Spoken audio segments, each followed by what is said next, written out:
how well they aligned the foundations and the DRDP. So when you take a look at the DRDP that's in front of you, what do you notice automatically are some similarities?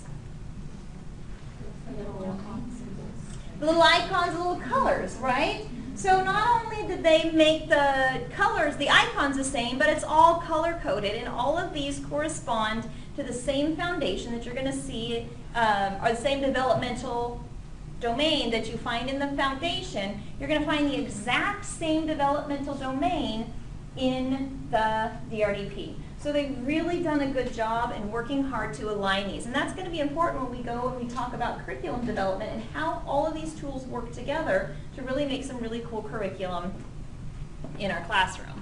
All right, so a brief overview of the DRDP. Why did the DRDP come about? Well, they decided, stakeholders, teachers, politicians, all of these people that were invested in early childhood, they formulated 6 desired results for young children. So children are personally and socially competent, children are effective learners, children show physical and motor competence, children are safe and healthy, families support that child's learning and development, and families achieve their goals. So how do you think the DRDP relates to these desired results for young children? What do you think their role is in these desired results that we want for children?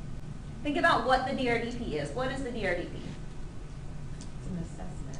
It's an assessment tool. So why would an assessment tool be useful? If these are the desired results for young children, why would an assessment tool be useful? Because it's going to show where they're at. Exactly. We're able to assess where a child is of these desired results and figure out, as teachers, how can I support and facilitate growth to meet those desired results?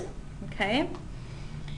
A lot of times we confuse the term assessment with being not developmentally appropriate, and we've gone over this vaguely in a lot of our different lectures. Assessing children is not inherently inappropriate. A lot of the ways that we assess children, especially in the K through 12 system, are inappropriate. But assessing children is what we need to do. We need to do an ongoing type of assessment. We're going to give that a name in just a second. So who knows what NAEYC stands for? What does it stand for? Good. So National Association for the Education of Young Children. So this huge organization that everybody in early childhood better belong to.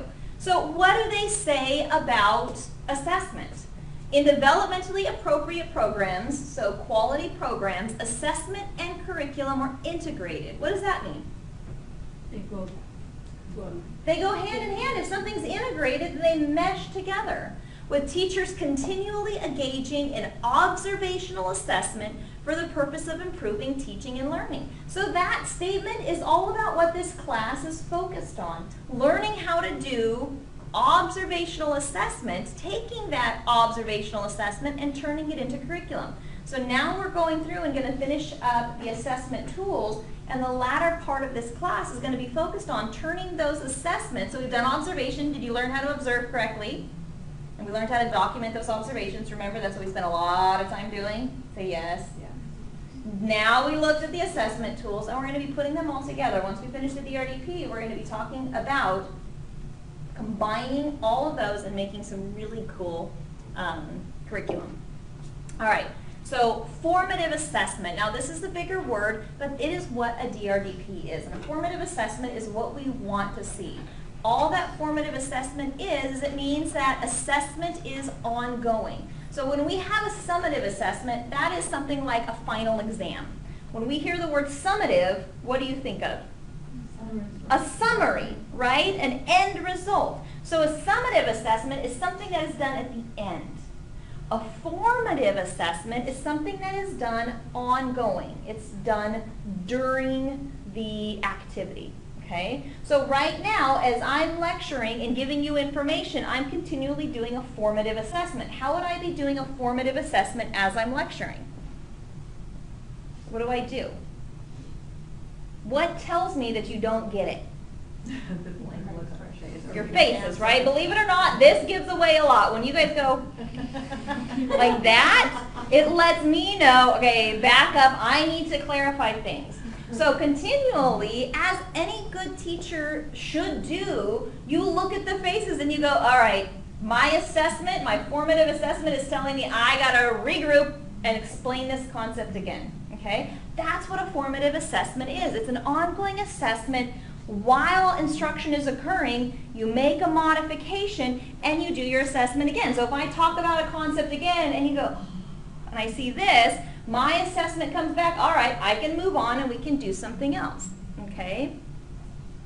The ongoing quizzes that you get, part of those are formative assessment and some of them are summative assessment, some of those questions. The summative assessment part on those weekly quizzes are concepts that we're not going to come back to. I need to know, do you understand this or do you not understand it? There are questions in there that are formative assessment because we're going to keep going over and over and over some of those questions, okay? So why is the DRDP a formative assessment? Why is it an assessment that keeps going? The little that you know about it right now. Do we just do a DRDP when the child is leaving our program and moving off to kindergarten or wherever it might be?